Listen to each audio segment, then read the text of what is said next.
Christophe Guillotot, président du Nouveau-Rhône, département du Rhône. Alors déjà, tout d'abord, rappelons aux téléspectateurs, le Rhône, le Nouveau-Rhône maintenant, c'est l'ancien moins la métropole. C'est l'ancien moins la métropole, vous avez tout à fait raison. On est passé de 54 cantons à 13, d'1 200 000 habitants à 460 000. Voilà, c'est les joies des nouvelles lois qu'on nous fait, des petits coups de découpage, des petites, tu me prends ça, je te donne ça. Mais nous, on a récupéré, j'ai récupéré, nous avons récupéré avec mes 25 collègues, puisqu'on est 26, un très beau département et qui est aujourd'hui presque au bout d'un an, je dirais, de vie indépendante, en train de formaliser, formater son budget, qui sera un budget à peu près de 700 millions, donc ce qui reste quand même une belle collectivité. Quand même. Pour mémoire, quelle est la capitale du Nouveau-Rhône, du département du Rhône aujourd'hui?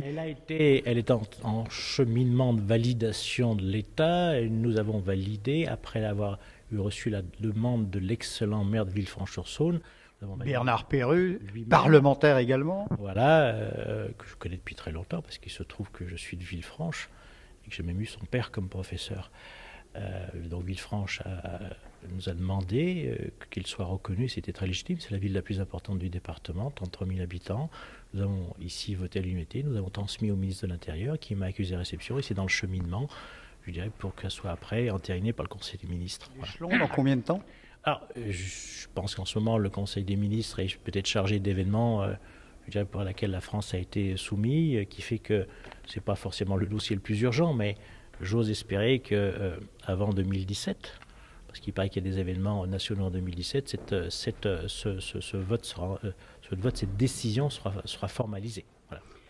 Un département, une collectivité locale ou territoriale a besoin d'argent.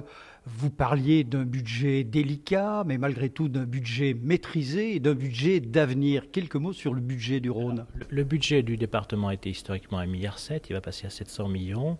Et pour faire ce budget, on a été obligé, suite à l'audit qu'on a eu, qui nous a quand même révélé qu'il manquait quelques petites lignes sur notre...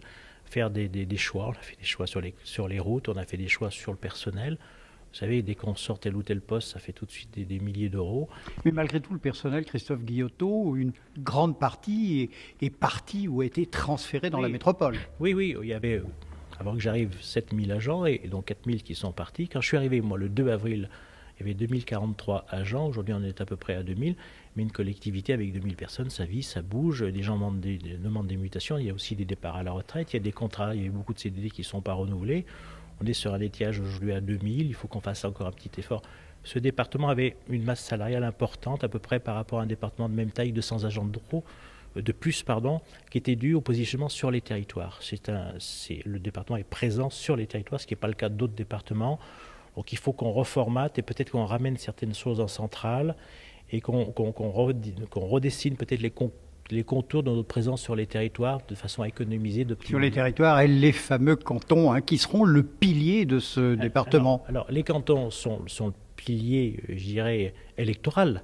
Mais je crois qu'il nous faut maintenant redessiner, réinventer une nouvelle vision des territoires qui se calera sur les intercommunalités qui sont vraiment aujourd'hui les partenaires du département, de la région et qui mutualisent les communes sur un territoire. Un département, c'est un budget, mais c'est également une gouvernance. Quelle est-elle aujourd'hui? Proximité, simplicité, rapidité. Et puis la première, c'est d'avoir un budget qui soit un budget simple, un budget qui soit un budget qui nous permette de fonctionnement. Hein. On a à peu près 100 millions de frais, je dirais, pas de frais, mais je dirais d'engagement pour le personnel. Et puis tout ce qui était, je dirais, acté avant, les deux communes, qu'il va falloir continuer à faire, ça c'est important. Ça c'est la gouvernance de la nouvelle équipe, qui est une très belle équipe. Président, vous disiez dans vos propos tout à l'heure que vous alliez donner encore plus de responsabilités sur le secteur même, directement en prise avec la population. C'est vrai, ici, tous les élus sont des gagnants. Ce ne sont pas des gens qui ont été sur une liste, se faire élire à la proportionnelle. Ils ont tous gagné. Et moi, je veux qu'ils soient reconnus de la même façon. On a à peu près tous des cantons sur une base de 33 000 habitants. Donc je veux que la partie qui était fléchée sur ce qu'on appelle l'aide aux communes, qui va faire entre 15 et 20 millions, soit à la main, redivisée par 13, avec une petite pondération entre les cantons plus riches, mais soit à la main des conseillers départementaux. Et je veux que ce soit eux qui valident, je dirais, les dossiers des deux communes, des deux intercos. C'est eux qui devront dire le fameux mot oui, mais aussi parfois le non, c'est pas possible telle année, le projet n'est pas cohérent. Ça, voilà. C'est plus une décision qui se faisait ici entre 2 ou 3 personnes, c'est une décision qui sera prise sur les territoires. Collégiale. Oui, mais par les hommes et les femmes qui ont été élus par les citoyens sur leur territoire, quelle que soit leur tendance.